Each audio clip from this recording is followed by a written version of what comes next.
Fait que j'essaie d'inclure des choses. Donc, c'est pour cette raison que je te demande aujourd'hui 2 recommandations photographes et une décommandation.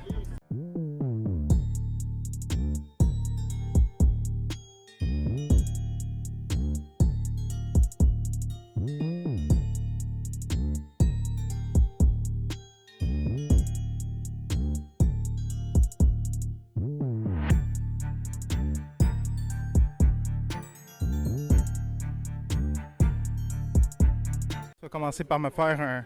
Je sais pas si ça va être suffisant. Tu vas commencer par me faire un clap devant l'objectif. Refais un. Parfait. Super. T'es prêt, yo? On en fait-tu un deuxième ou pas? Ben, on en a fait 2. Ah, tu vas en faire. Parce que j'ai sorti d'un tournage où les claps étaient souvent trop proches de la caméra, trop loin. C'était un cauchemar au niveau synchro. C'est good. Fait que je me lance.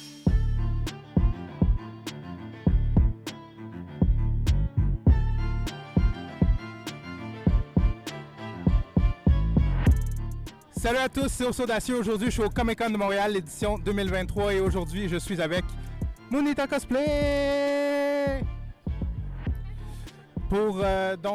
Si vous aimez mes entrevues, n'hésitez pas à laisser un j'aime et partager mes entrevues. Surtout, Moonita, comment ça va? Ça va bien, il fait chaud par contre. On meurt. On va commencer simplement par ton âge et ta spécialité dans le cosplay. Ben ouais, en fait, mon nom, je me dirais pas mon vrai nom, mais mon nom d'artiste, c'est Moonita Cosplay.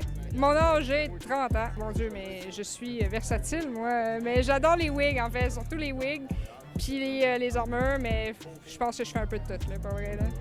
Depuis combien de temps tu fais du cosplay? Et qu'est-ce qui t'a amené à faire du cosplay? Oh, ok, ouais. Ça fait au moins une dizaine d'années que je fais du cosplay. Je pense que la première convention que j'ai faite, c'est en 2013, si je me trompe pas, ou 2012, c'était le Nadeshikon. Et ce qui m'a amené dans le cosplay, en fait, c'est un peu bizarre parce que j'étais allée à mon premier Nadeshikon et j'ai vu c'était quoi le cosplay là-bas. J'ai comme découvert ça, puis j'ai fait « Ah, c'est cool, je veux faire ça. » Moi, j'avais été là vraiment par curiosité. J'ai vu, genre, c'est quoi un festival japonais. Moi, je pensais que c'était juste un festival japonais. Alors, j'étais comme « Bon, ben... » on va avoir des activités de calligraphie et tout. Non, il y avait du cosplay et tout, puis c'est là que j'ai fait « Je veux faire ça. » Est-ce que tu es récipiendaire de certains prix? Ouais, en fait, en termes de cosplay, c'est sûr que je suis en journeyman. J'ai gagné le Takuton l'année passée, j'ai gagné un prix de confection. J'ai aussi gagné des prix, mais ça fait vraiment longtemps. Je pense qu'un de mes premiers, c'était Comic-Con de Québec en 2015, avec mon premier cosplay que j'avais fait, que j'ai gagné un prix de confection aussi. Et je crois que j'ai gagné aussi un prix de jury. Là, je me rappelle plus de la date, mais c'était avec un autre de mes cosplays que j'avais fait à la main aussi. Puis c'est pas mal ça. Félicitations. Merci. Comme on dit, derrière chaque grande femme, il y a un homme. Et aujourd'hui, ton conjoint fait aussi partie de la communauté cosplay. Ce que je veux savoir, qui est-il et qu'est-ce qui l'amène à ton cosplay? En fait, c'est JDR Commodore. Il est déjà venu à ton émission, alors les gens le connaissent déjà. Ce qui apporte souvent, c'est que nous, on est quand même 2 cosplayers qui regardent de se débrouiller l'un séparément de l'autre. Mais je trouve vraiment que c'est plus le fun quand il est là, que quand on fait des mascarades, c'est lui qui m'entraîne dans les mascarades. Parce que moi, j'en fais plus, je suis plus intéressée à en faire mais quand il est là, c'est comme ça me tente un peu plus, puis c'est comme plus chill, puis ça me donne le goût d'en faire. C'est pour ça. C'est vraiment le fun pour la dynamique. J'imagine que c'est motivant aussi d'en faire en couple. C'est sûr qu'exemple, quand on est à la maison, on peut se motiver l'un l'autre. On se montre ce qu'on fait. Mettons, lui, il me montre ce qui vient de finir. Là, je peux lui donner des trucs, puis vice-versa. C'est comme un peu donnant-donnant, je trouve. C'est ça. Justement, dis-moi quel est ton cosplay d'horaire et dans quelle convention tu voudrais le porter? N'importe quelle confondue. En fait, un cosplay de rêve, parce que moi, j'en ai tellement, j'ai une wishlist grosse de même, mais j'aimerais beaucoup faire une mascotte de Eevee, moi, tu sais, une grosse mascotte en poêle, là. Mais tu sais, comme au Japon, ils ont des grosses mascottes mais de Pokémon, mais moi, je voulais faire Eevee. Je sais que c'est de quoi qui coûte très cher, alors c'est pas dans mes plans vraiment, mais si j'avais à le porter une convention, moi, j'aimerais ça aller à Japan Expo. Je pense pour une façon d'y aller, par contre. Je pense qu'on est vraiment nombreux à vouloir aller à Japan Expo. C'est francophone, c'est en France. Moi, c'est celui de France que je parle, il faut préciser. Là. Ouais, Japan Expo Paris. Ouais, Paris, ouais. Non seulement ça fait vraiment longtemps que tu es dans la communauté, tu fais des cosplays de fou, mais tu es aussi doublé d'une artiste des arts visuels, Oui. c'est-à-dire le dessin, plus précisément sur le web. C'est quoi ta relation, dans le fond, avec le dessin numérique? Ben, en fait, moi, c'est que je suis freelancer, carrément, je fais ça. C'est rendu mon métier. Là, c'est pour ça que là, en ce moment, je fais moins de cosplay, je suis plus axée là-dessus, mais c'est moi, comme ma communauté là-dedans, mes amis sont là-dedans, du coup, je suis comme plus plongée là-dessus. Puis le cosplay, c'est comme, je trouve, un complémentaire. T'sais, quand je vais dans des conventions, moi, j'adore comme faire des cosplays, rencontrer des gens, puis après ça, ça me fait des relations pour autre chose. Il y a des gens, carrément, qui m'ont donné des commissions à cause de ça, du coup, c'est... Est-ce que tu as une relation quelconque avec, dans le fond, le 2D 3D, l'imprimerie? Ou... Oui? Ben, en fait, moi, j'ai pas d'imprimante 3D, mais j'ai déjà fait des prototypes pour les imprimantes 3D. J'ai déjà travaillé dans le 3D. J'ai aussi l'expérience dans l'audio, visuel, tout ce qui est montage vidéo, tout ce qui est effets spéciaux. Genre vraiment, j'ai un catalogue énorme. Là. J'ai touché un peu à tout, puis j'avais ça comme métier avant que la pandémie arrive. Ça, c'est vraiment... C'est très cool. Je fais ça à mon compte, du coup, c'est encore mieux, là, tu sais. C'est moi qui décide mes contrats, mon prix, mon temps, puis je me sens vraiment plus libre que d'avoir un employeur vraiment sur moi. C'est vraiment cool. Ouais, non, c'est ça. Moi, vraiment, là, la pandémie m'a un peu sauvée, ça a l'air stupide à dire, là. À cause de ça, je suis vraiment comme décollée dans une carrière plus dessin, puis ce que j'aime vraiment. C'est assez clivant, j'ai l'impression, parce qu'il y a beaucoup de gens que ça a fait crasher et d'autres... j'ai d'autres amis cosplayers, justement, aussi, qui étaient comme 3 fois plus actifs. Ils boostaient le réseau, puis ils en mettaient en masse. Là. Ouais, ben, j'ai vu un déclin, ça, c'est sûr que... Ben moi, le cosplay, j'en fais de moins en moins. Je sais pas si... Tu sais, comme... Je sais que tu m'interviews pour le cosplay, mais je te le dis, moi, je suis dans mon déclin aussi, mais ça me dérange pas. Genre, j'ai pas un manque, je vais continuer à faire des conventions, je vais continuer à m'amuser, mais je fais plus de cosplay, vraiment. J'en fais vraiment peu. C'est comme... Je pense que j'ai un cosplay qui est comme chez nous, ça fait 6 mois qu'il est là, j'ai pas touché, là. Puis je suis correct avec ça. Je suis comme...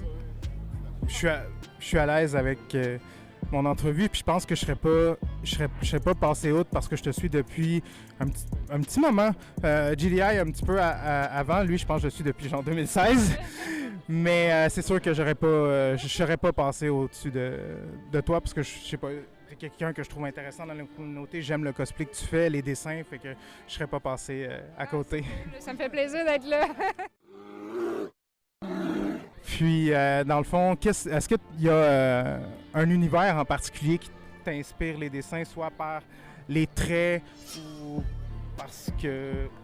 par le contenu de cet univers-là? Ben, tu sais, comme moi, je suis vraiment fan des JRPG, puis je tourne souvent autour de Xenoblade, Persona et Pokémon qui sont comme mon trio gagnant que j'appelle. Vraiment, c'est des jeux qui me tiennent beaucoup à cœur. Puis comme je dis, je fais beaucoup des cosplays en rapport de ça, des dessins en rapport de ça. Puis ma communauté est vraiment autour de ça aussi. Tu sais, je le sens vraiment, les gens me suivent pour ce contenu-là. Puis ça me fait plaisir de partager des idées ou des niaiseries des fois. Puis tu sais, là, je suis contente de faire un personnage comme aujourd'hui, puis leur montrer le cosplay. C'est vraiment trippant. J'essaie, je te mets un peu en contexte, c'est que j'essaie de trouver une manière de donner un petit peu de qualité, puis essayer d'intéresser les gens par mes entrevues. Et malheureusement, je le sais que le sensationnalisme, c'est ça qui pogne. Mais je veux pas baser... ça serait drôle en esti, mais je veux pas être dans cette game-là. Puis en même temps, je sais que si t'es pas trop dans cette game-là, tu meurs. Fait que j'essaie d'inclure des choses. Donc, c'est pour cette raison que je te demande aujourd'hui 2 recommandations photographes et une décommandation. Si t'es capable. C'est correct. C'est vrai, on en a déjà discuté brièvement. Là. Ceux que j'aime bien, en fait, moi j'aime beaucoup Monsieur Jago, qui est vraiment un soleil dans les conventions. J'aime toujours le voir. Puis lui, vraiment, si vous venez le voir dans les conventions, il va vous prendre en photo, ça va vous faire plaisir. Puis c'est pas mal ça. C'est vraiment, j'aime toujours le voir en convention. Puis... Je seconde. Il est toujours là, toujours souriant et prend des photos vraiment... D'excellentes photos. Sérieux, je le recommande. En plus, c'est genre, il fait ça gratuitement. Du coup, je vois pas pourquoi vous ne passerez pas par lui. Là. Est-ce qu'il y a un autre photographe, à part moi, bien sûr, avec lequel tu as eu une bonne expérience? tellement fait des photographes, pour vrai. Là. Je veux dire GDI Commandant, mais j'ai pas le droit, c'est ça. Non, ça passe, ça Je vais passe. commander parce que ben, c'est mon job, en fait. Ben, il fait des photos, puis il fait des très belles photos. Puis, tu sais, moi, je suis quelqu'un qui est... Je sais que je suis quelqu'un qui est difficile, OK? Je suis quelqu'un qui est vraiment, dans les photos... Les photographes doivent me détester parce que je suis picky, je veux telle pose, je veux telle lumière, je veux... Et après, je veux les éditer, et après, je veux faire... Lui, il fait tout ce que je veux. J'adore ça. C'est un bon chum. Ouais, c'est ça. Ben, comme moi, je fais ces photos. Du coup, on est quitte. Une décommandation, j'ai aucune idée, pour vrai. Parce qu'il y en a un, je pourrais te nommer, mais il est même plus dans la photographie. Là. Ouais. Puis je te dirais à la limite que c'est ce qui fait que ce serait probablement moins grave, mais je sais pas si ça peut être considéré comme de la diffamation. je veux rien nommer, Non, je pense qu'on est mieux d'en rester là. Avant de finir, je voudrais aussi remercier mon assistant de production aujourd'hui, Johan Chouinard, qui est réalisateur et scénariste aussi. Donc, je vous linkerai ces liens en bas de description. Sinon, j'étais avec Moonita Cosplay. Merci d'avoir accepté mon invitation. Merci d'être là. Ben, ça fait plaisir. Fait que... ah oui, bien sûr. Sur quelle plateforme on peut te retrouver? Ben, je suis pas très active, mais Instagram, c'est pas mal la seule plateforme que je poste. Des fois Twitter, mais je dis plus de la merde, du coup, ça va risquer payer. Super, donc je mettrai tous nos liens en barre de description. Donc c'est ce qui met fin à cette entrevue. N'hésitez pas à commenter, nous dire ce que vous en pensez, nous dire à quel point Moonita est une bonne cosplayeuse. Et vous abonner, très important aussi vous abonner. Donc c'était Os Audacieux et on se voit à la prochaine. Ciao tout le monde.